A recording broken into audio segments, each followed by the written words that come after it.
Welcome to the Slop Farm. Enjoy the video. In this video, I will explain how to adjust headlights on a Toyota 4Runner.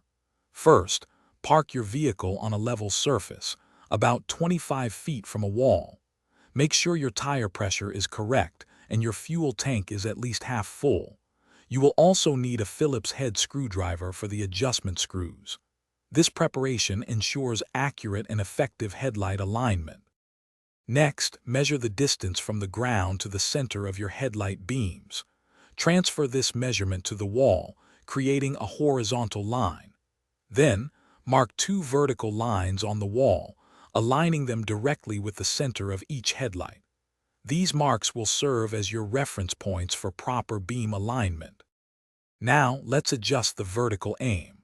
Open your hood and locate the vertical adjustment screw on each headlight assembly. Using your Phillips head screwdriver, turn the screw to raise or lower the beam.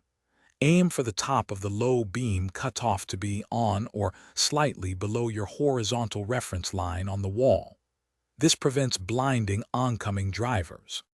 Finally, double-check that both low beams are correctly aligned vertically. While many 4Runner models only offer vertical adjustment, some may have a horizontal screw.